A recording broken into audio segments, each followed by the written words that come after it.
Pero halos lahat doon kailangan mag-ingat dahil padaos-dus talaga yung mga truck So doon. kung merong rotonda, Galing quarrying sa taas yun. pipigilan ng rotonda yung pagdaos-dus. Hindi rin eh. Babagay yung Hindi rotonda, rin. may iwasan niya sa sumalubong Walang sa connection kabila. ba yung video na yan? Wala lang. Parang walang connection yung pinaplano nilang rotonda dito dahil nga padaos Kaya Ano nangyari? Oo. Hindi, tsaka may mga barrier sinagasa eh.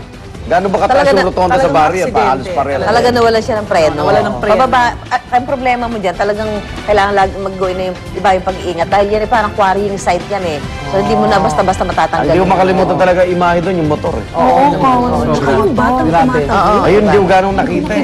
Yung motor talagang salubong. Yung Sarap ng bata biyahe kasi mo pag eh. salpo. Wala lang. Nasa tamang lugar naman siya. Tamang speed. Yung bata, tumatawid, yung bata. Inabot siya doon sa may ano na eh.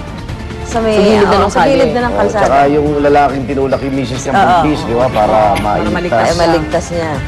Okay, pasadahan naman natin ang mga maksyong balita sa umagang ito. Ronda Reports.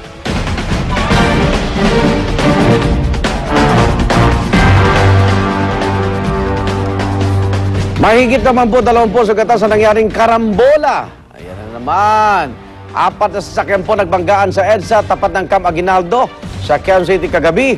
Yan ang Ronda Report ni Oscar Oida. Oscar, ba't nagkarambola yan? Igan, mga ilang beses nga nagpabalik-balik ang mga ambulansya sa dami ng mga sugatan sa nangyari karambola sa may EDSA Town Lane, tapat ng Camp Aguinaldo. Ang mga sugatan, igan, napilitan magsiksikan sa mga ambulansya. Yung iba ay ginamot na lamang sa may gilid ng daan para lamang mabigyan ng paunang lunas. May 20 mga sugatan matapos na sangkot sa isang karambola, ang 2 pampasaherong bus, isang kotse at isang motosiklo na pumailalim pa nga sa isang bus sa naturang lugar. Ayon sa mga pasahero ng Roval Transit, masyado ring matulin ang takbo ng kanilang sinasakyan. Paliwanag naman ng driver, malayo pa lamang daw siya, ay napansin na niyang sumisempla ang inaturang motorsiklo at kalaunay kumalso na nga lang daw sa kanyang harapan. Sa mga sandali ito, igan ay naidala na sa ospital ang mga nasugatan habang patuloy naman ang ginagawang pag-iimbestiga ng mga otoridad. Igan? Ano koneksyon ng motor sa mabilis niyang takbo? Actually, igan, conflicting kasi yung mga kwento. Ayon dun sa bus driver. Nagkakarerahan dyan sa pasahero. Ayon dun sa bus driver, kung yung bus driver ang tatanungin, kumbaga hindi daw sa contributory factor dun sa pagsemplang ng motorsiklo. Kumbaga sumemplang na raw yun. Bago pa man niya matumbok. Hindi naman motorsiklo issue dito yung pagkakabangga niya sa kabilang bus. Nag-uunahan lang yan. Di ba? Yung isang bus, igan, sa may bandang likuran yun. Sa may bandang likuran sumalpok. Dahil Tapos yung pumreno isang siya. kotse, sa may gilid. Hindi, dahil igan. pumreno nga siya. Lumalabas na gano'n. Yung sudden brake. Oh. Ibig sabihin, malapit din ang distansya niya sa likuran. Mabilis. Di ba? Mabilis talaga sila. Dahil Correct, pag may nag-sudden brake sa unahan mo at malayo-layo ka naman, aabot pa rin yung preno mo eh. Ayun Tama mga, yun, tama yun. mga pasahero na nga yung nagre-reklamo. Okay, gawin na nga selduhan yan. Maraming salamat, Oscar Oida. Kailan ba yun? Diba? Sa July. Pero gradual, ano ngayon eh. Yung pag-aalis ng kanilang pagiging, yung commission basis. Commission basis, Bay, kinikita pala nila sa isang araw, 2,000. Kaya para Kung may kumikita ang bus ng 20,000, 10% doon sa ibang bus. Kaya naging... Take home. Oo, take home. Kung magiging swelduhan sila, basic Fix nila, minimum, nakafix 400. Pero kung surduan sila, meron pa rin kaya sila magiging cut mula doon sa magiging... Yun ang sistema ng ilang daw sa Davao.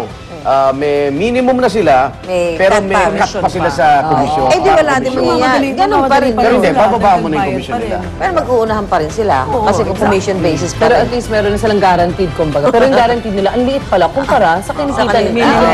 Hindi, sa'yo yung 2,000, pero bahala ka na sa kalusugan mo. Bahala ka na, wala ka na, benepisyo. Sa insurance. Wala naman, di ba? Ano ba yung 2,000, ubus hindi naman araw-araw, 2,000. Tama din. Eto naman, good news naman tayo mga kapuso. Pangwalo po ang Pilipinas sa pinakapalakaibigan o friendliest na bansa sa buong mundo. Ayon po yan sa isang survey ng bangkong HSBC sa mga expat o mga dayuhang profesional. Ginawa ang survey noong July 2011 sa mahigit 3,000 expat sa 100 bansa. At nailathala pang resulta sa business website na www.forbes.com. Ang bansang New Zealand naman ang nag-number 1. Natutuwa naman ang Malacanang sa pagkakasama ng Pilipinas sa listahan ng friendliest countries dahil malaki raw ang maitutulong nito sa It's More Fun in the Philippines campaign ng Department of Tourism. Oo nga naman. Kala ko Kala ko number 1 tayo eh. Alam mo ano? Number 1. Eh, kaganda ng ngiting natin. Lahat dito nang umitig bungal eh. At least, diba, biruin mo kahit walang ngipin, ngumingiti Ngumingiti, pa. oo. Ganun ang level. Kahit nasa krisis, kahit binahanan. Pero alam mo matapos sa ilang malaking issue, sabi ko sa Department of Health, yung personal hygiene sa ngipin, mukhang napapabayaan. Kasi alam magawa ng ngipin. Kahit Bakit yung di araw, check pangas up. lang kami ng tubo. Oo. Yung ngipin namin yun. Wala na daw tubuhan kasi dito. Dira, Asin lang kami ng araw eh. Yung mga generation ng magulang Ngayon? namin, oo. Hindi, pagkakain, tulog na. ganun. Pag nasisiraan daw ng ngipin, diretso bunot sila. Dati. Hindi mo sinasalbay. Ngayon kasi pwede mo Ngayon, masalbay. di ba? yung- Kasi para dagdag kita pag bumalik eh. Hindi, sa Una bagay. kasi bunot agad, di ka Baka yung nababalik. technology lang eh, dati, no? hindi pa Diba? kaya. Ano, Pwede rin ganun. Ngayon kasi may laser. Yung itatali mo sa pinto. For pasta. Impacted Tsaka mas aware na tayo. Kailangan talaga. Dahil Tapos may LASIK pang Di tinatawag ba na dati nung pasta, una, di kasi ba? pagka LASIK may, daw. lalagyan mo lang ng sinulid. Nililaser. Itatali mo sa pinto. experience ko. Na-experience yun dati, ang pasta, mercury. Oo, yung gano'n. Ay, Delikado pa yun. Di ba? Oo, yun. Buti Silver. na yan eh, alam na Tama. natin. Pero yung iba ngayon, kita mo pa rin na mercury pa rin. Mercury. Pero okay na, dapat... Puti na ngayon. Pansin mo lahat ng interview natin sa balita, di ba? Lahat ng mga witness, saksi, mga biktima. Walang t-shirt, walang ngipin. Pero may tattoo. Mas mura tattoo. Samantala, matapos sumadsad ng isang dambuhalang cruise ship sa Italy noong Sabado, kahapon naman nagkaroon ng isang pagsabog sa isang cargo ship malapit sa Incheon, South Korea. May dala pa namang petrolyo ang barko nang mangyari ang pagsabog kung saan 5 ang nasawi habang 6 pa ang nawawala hanggang ngayon. 2 sa mga nasawi ay mga taga-bansang Myanmar. Halos mahati umano ang barko sa dalawa, pero mabuti na lang at walang tumagas na langis sa dagat. Ayon sa kapitan ng barko, nililinis ng crew ang isang tangke ng langis bago mangyari ang insidente. Kaya ang hinala niya, posibleng static electricity ang naging mitya ng pagsabog. Delikado yung static mahati, no? electricity na yan. Yun yung reason yata kung ba't paminsan may mga video na yung nagpapakarga sa gasolina tapos biglang masabog. Eh, bawal Static manigarilyo, di ba? electricity. Pagka yung- It's not even the Or cigarette, cellphone. it's the static electricity from the person. Di ba tayo nagkukuryentehan tayo dito pag nagkakarga? Yun. Tumalman si Yun yung trigger. Si Igan, lakas ng ano. Kaya Igan, ingat ka pag nagpapakarga ka. Dahil ikaw malakas ang kuryente mo. Kaya Sabi lumayo ko ako. ngayon, bawal lang, di ba bawal na naka-on ang cellphone? Pero there was a study on the TV show before. It's not the Na cellphone, hindi. tama, it's It's the a static So, ang electricity. dapat mo raw gawin is rub your hands doon sa kotse mo. Rub your hands Bago against ka your car. lumabas. Yes. Parang bago ka magpagas. Kasi Eh, di ba before di there's a space, kasi bumababa naman yung self-service iba karamihan, di bumababa. Pag ginawa kayo, huwag niyo akong pagtawanan ha. Yung self-service. Sa So, atin kailangan hindi. touch Sa the gasoline car lang. before they get gas. Parang ganun ginagawa mo. Iga naman niya ko. Nalinis yung Inaalis kotse. Inaalis ko lang po yung static electric. Yes. Ikaw pa. Ano? Alin doon? Ikaw kasi malakas ang static. yun. Ang ginawa ko yun yung mga tao kaibigan dito kasi. Samantala, balita lang mula sa Cebu kung saan bongga talaga ang kanilang Sinulog Festival. At isa sa mga pinaka-inaabangan doon ay ang Grand Parade kung saan pasiklaban sa paghataw at pabonggahan sa makulay na costume ang mga kalahok mula sa iba't ibang lugar sa Cebu.